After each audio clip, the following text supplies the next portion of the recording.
RSS के trend लोगों को कॉलेज यूनिवर्सिटी में किसी चोर दरवाजा से लोग भेजेंगे। बिना शैक्षणिक कोई योग्यता के कोई भी व्यक्ति अब यूनिवर्सिटी में कॉलेज में प्रोफेसर बन जाएगा। इस तरह से बहाली की प्रक्रिया करके आरक्षण को सीधे समाप्त कर देने की जो उनकी योजना है, उसी का यह एक बड़ा उदाहरण अभी है। नमस्कार, मेरा नाम उत्कर्ष है। आप लाइव सिटीज़ देख रहे हैं। जदयू के संसदीय बोर्ड के अध्यक्ष उपेंद्र कुशवाहा ने आज बीजेपी पर जमकर निशाना साधा है। अपने बयान में उन्होंने साफ कहा है, उन्होंने प्रेस कॉन्फ्रेंस किया है जहां पर उन्होंने साफ कह दिया है कि जिस तरीके से बीजेपी जो है वो केंद्र में दोहरा चरित्र दिखा रही है। यूजीसी के तरफ से जो आईएएस बनते हैं उसके कई सारे मानक होते हैं जिनको पूरा किया जाता है, लेकिन अब देखिए जो बीजेपी है वो केंद्र में अपने हिसाब से शासनकाल चला रही है।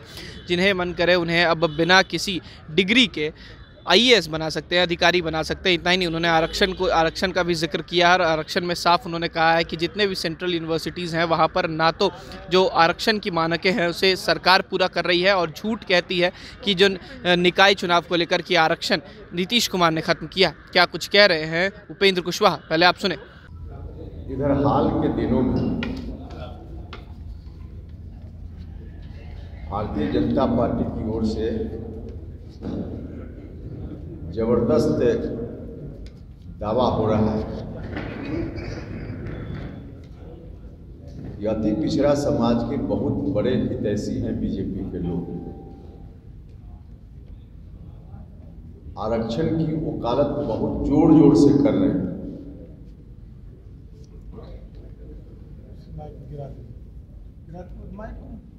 जबकि सच्चाई ठीक इसके विपरीत है।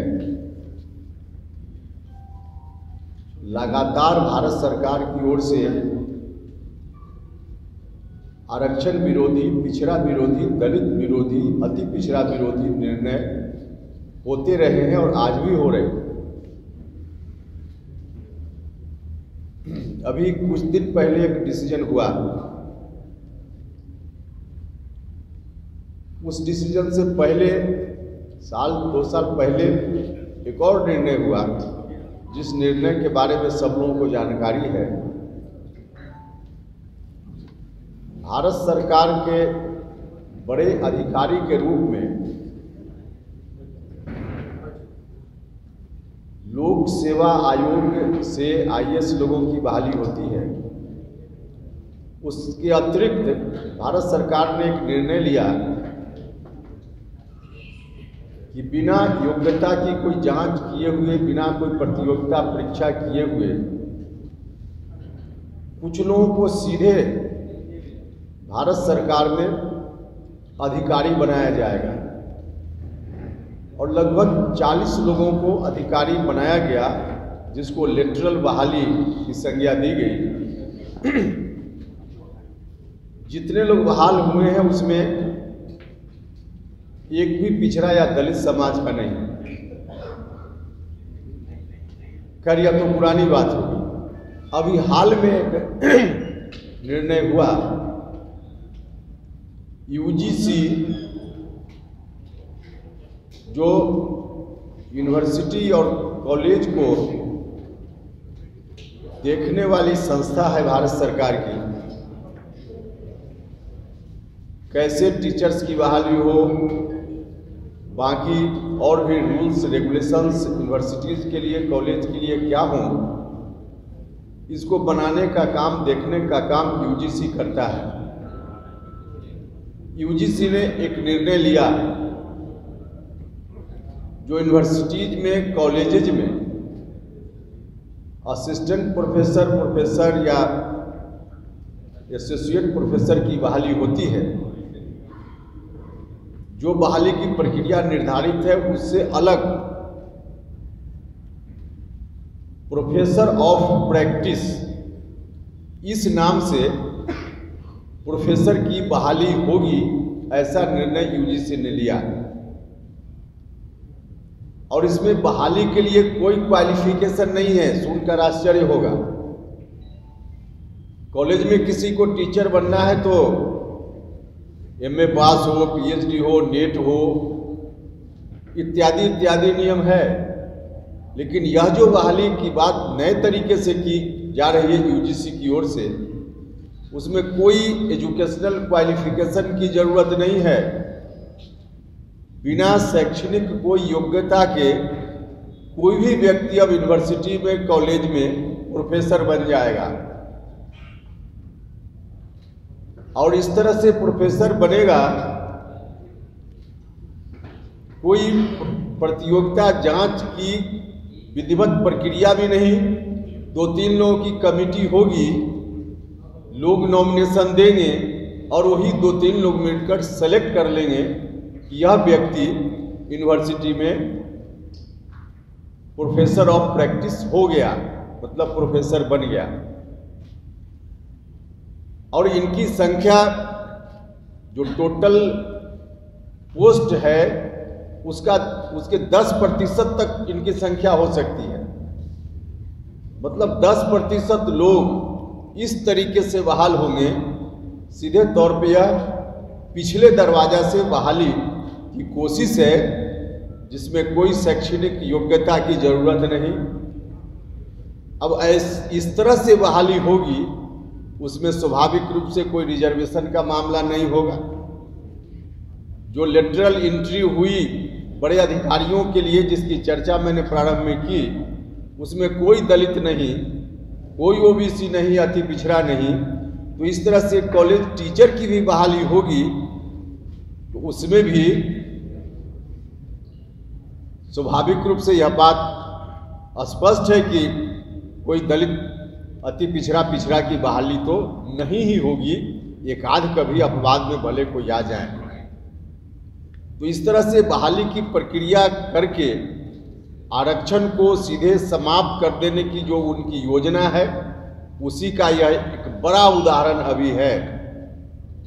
भारतीय जनता पार्टी के लोगों को जवाब देना चाहिए कि आखिर इस तरह से बहाली का क्या अर्थ है। अब इस तरह से जो बहाली की प्रक्रिया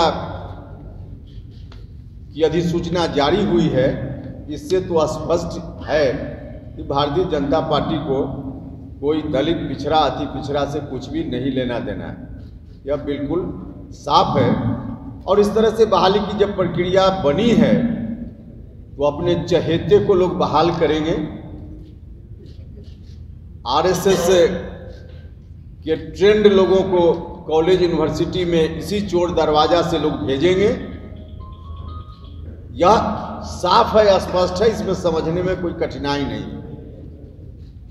तो बीजेपी के लोगों को जवाब देना चाहिए कि क्या देश में जो यूनिवर्सिटी है, कॉलेज है, इसी तरह से पिछले दरवाजे से बीजेपी के चहेते लोग बहाल होंगे और फिर देश का मान सम्मान दुनिया में बढ़ेगा?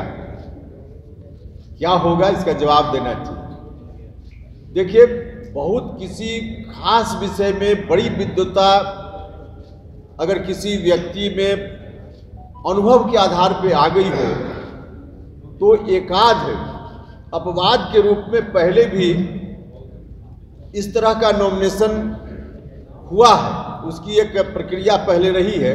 लेकिन एकाध कोई व्यक्ति कभी कभी बहुत बड़ा कवि हो गया, साहित्यकार हो गया, तो उसको यूनिवर्सिटी में गेस्ट टीचर के रूप में, वह भी रेगुलर बहाली के रूप में नहीं, बिल्कुल कोई खास क्लास के लिए या कभी कोई विशेष रूप से उस तरह का एकाध कभी कभी हुआ है। लेकिन अभी 10% तक ऐसे लोग बहाल किए जाएंगे। यह जो नया नियम बना, तो इससे तो स्पष्ट है कि बीजेपी बाहर क्या बोलती है और अंदर उनका चेहरा क्या है। एक और उदाहरण हम देंगे, जो सेंट्रल यूनिवर्सिटी है, बहुत पिछड़ों और अति पिछड़ों के हितैषी बनते हैं। सेंट्रल यूनिवर्सिटी देश भर में संख्या है उसकी 45। कागज आपको दे दिया जाएगा फोटो स्टेट, जिसमें 45 में 45 वाइस चांसलर, एक यूनिवर्सिटी में VC एक होते ही हैं। अब 45 में SC अभी की तारीख में सिर्फ एक, अभी मतलब कुछ दिन पहले की यह रिपोर्ट है। 45 में शेड्यूल्ड कास्ट सिर्फ एक, शेड्यूल्ड ट्राइब सिर्फ एक, OBC सिर्फ 7। प्रतिशत में जाइएगा, ओबीसी सिर्फ 15%, एसटी 2% और एसटी भी 2.2%। तो वाइस चांसलर में यह स्थिति है। प्रोफेसर के रूप में टोटल संख्या है जो बहाल प्रोफेसर हैं 1005 टोटल। उस 1005 में 6.86% शेड्यूल्ड कास्ट, 6%, एसटी 1.49%, ओबीसी सिर्फ 4.07%। कम से कम ओबीसी 27% तो वैसे ही जो फॉर्मूला है उसके आधार पे होना चाहिए, लेकिन सिर्फ 4.7%। उसी तरह से एससी भी सिर्फ 6.8% और एसटी 1.4%। आप समझ सकते हैं कि कहाँ है इनका चेहरा, इनका क्या है। एसोसिएट प्रोफेसर में 2700 लोग बहाल हैं, 2700, 2700। इसमें एससी सिर्फ 7.2%, एसटी 2.3% और ओबीसी इसमें भी 4.8%। तो आपने साफ सुना कि 10 मिनट के भाषण में किस तरीके से बीजेपी को जमकर लताड़ा है उपेंद्र कुशवाहा ने, और साफ कह दिया है कि जितने भी सेंट्रल यूनिवर्सिटीज़ हैं जो केंद्र सरकार के द्वारा संचालित किए जाते हैं वहाँ पर आरक्षण के मानकों का पालन नहीं किया जाता है। जितने प्रोफेसर हैं उसकी भी तमाम जानकारी इन्होंने दी है कि कितने ओबीसी हैं, कितने एससी एसटी हैं और कितने अलग जाति से आते हैं। तमाम चीज़ों की जानकारी उपेंद्र कुशवाहा दे रहे हैं और कह रहे हैं कि ये वही बीजेपी है जो झूठ कहती है और फरेब करती है। फिलहाल खबर में सिर्फ इतना ही। आप हमारे साथ बने रहें, हमारे चैनल को सब्सक्राइब नहीं किया है तो जल्द से जल्द कर लें। बहुत बहुत धन्यवाद।